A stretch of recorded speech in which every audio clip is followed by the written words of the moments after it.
Hi all, and welcome back to ABO Forex Trading, Forex Talk Episode 3, double top, double bottom continuation strategy. So today I said I'd look at a strategy that some people can implement in their day-to-day trading, but be sure to test it in your own time.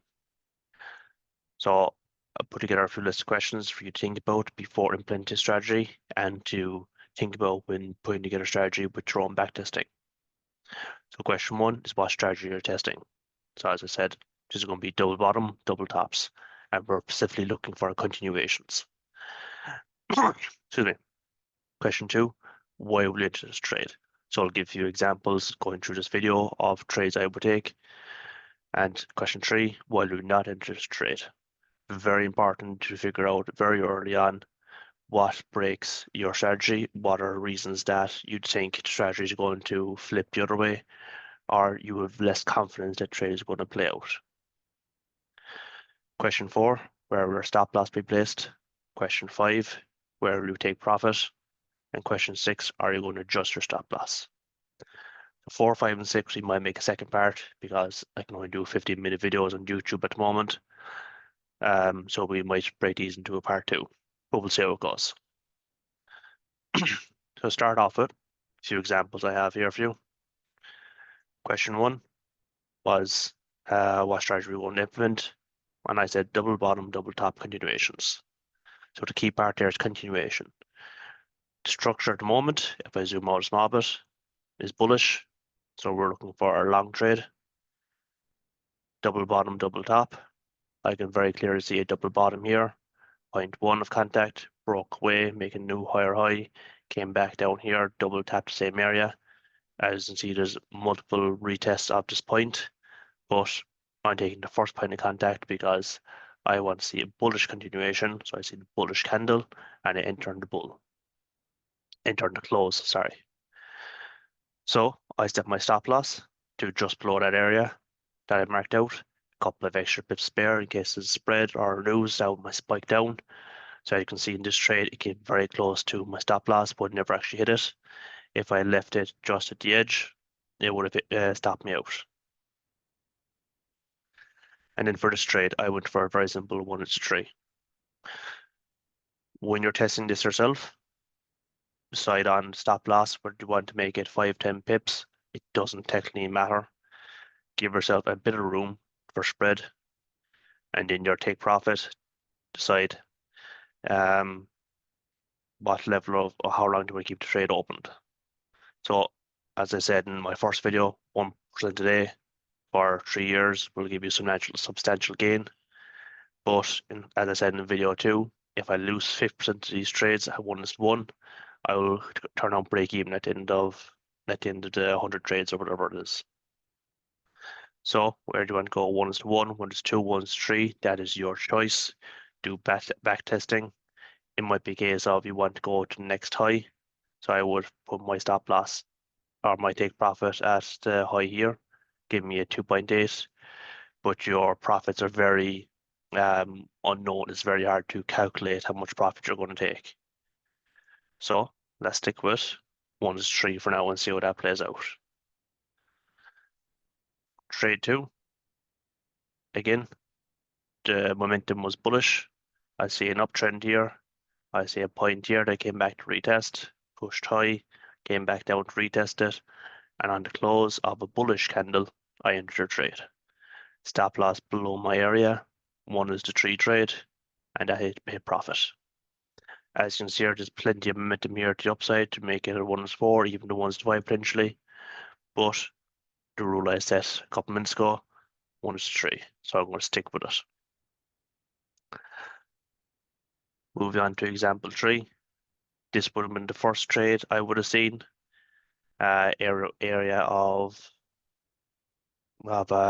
resistance, came back to tap it again for a double top. This time we have a bearish momentum, so I looked for the close of a bearish candle and entered in that. And as you can see here, we didn't even make a 1:1 trade. So that's fine, we took a loss. No strategy is perfect. I expect losses, let's continue trading. So as the day moves on, we see that the trade came back, hit a new high and an area of greater support resistance, which we'll discuss in different strategies. I find another bearish candle and I open on it. 1 to 3 closed off.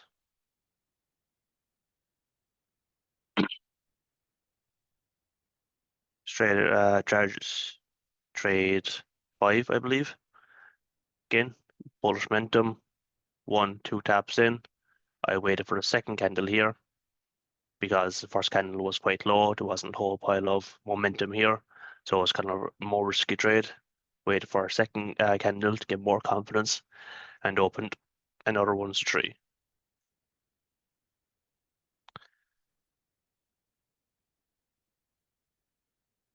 Trade 6 in. This was a questionable trade. Depending on the day I was having, I might not have taken this trade. Yes, we see a bullish momentum here, but before we actually get confidence and come down into this area, we see 1, 2, 3, 4 entries into this point. So ask yourself this question: is the bullish momentum there? Do you have confidence going to continue? And if you don't have that confidence, don't take the trade. If you did take that risk, you'll see a 1 to 3 trade did pay off here again, but it was definitely a more risky trade. You had less confidence with the lack of bullish momentum. Moving on then. Next trade I marked out, bearish momentum, tap 1, tap 2 for the double top, and 1 to 3 trade played out eventually. Just about. So this is a trade that might not have hit profit. It could eventually come back to break even or even stop loss. So depending on your spreads, depending on where you actually got entry in, you might not have taken profit in this trade. So something to be careful of. Next trade is an example of a loss you can take. So bullish momentum structure was there, was being held. So I entered at this point on my double tap.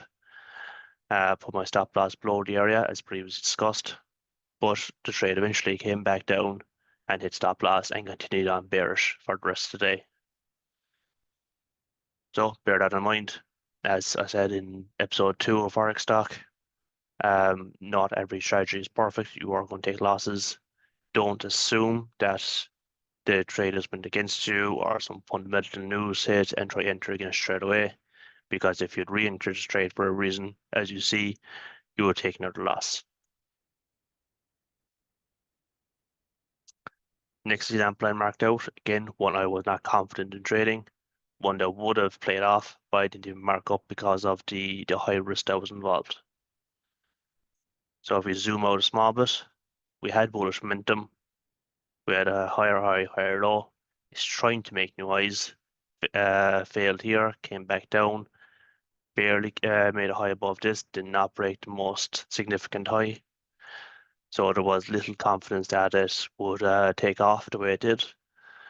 But if we had entered a trade here on the double tap and the bullish close, it would have actually paid off. What happened at this point in time, I don't know. It is a Friday. The big move is at 12:30. I believe that's when this red folder news on.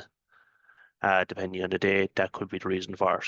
But that red folder news could also have been bearish and sent you the other way and take a stop loss. So anyone that's not up to speed with fundamentals, kind of avoid this time. First Friday of the month, I believe, is NFP. So be careful. Those are some examples of double bottom, double top. 1 to 3 trades taken off. What we can do in next video is look at what risk we could actually taken, what profits we could have taken, what's the max TP we could have achieved in all of them, and then look at more examples to show would we have taken more losses if we had increased our TP. So again, look back in episode 1% a day is enough to make you 170,000 roughly in 3 years. But I didn't mark out the days that I traded here, so I didn't take a trade every single day. On average, what I've made 1% every day, potentially something you'll have to look into. In this video, I only traded Great British Pound USD. I only trade a 15-minute time frame. If you were to trade Euro USD, Great British Pound Japanese Yen, there have been more trades to days I didn't take a trade on Great British Pound USD. These are all questions you need to ask. You don't necessarily need to trade multiple time frames or multiple pairs, but it does open your chances to find a trade every day. So take that into consideration, back test yourself, and we'll see you for next video. Thank you.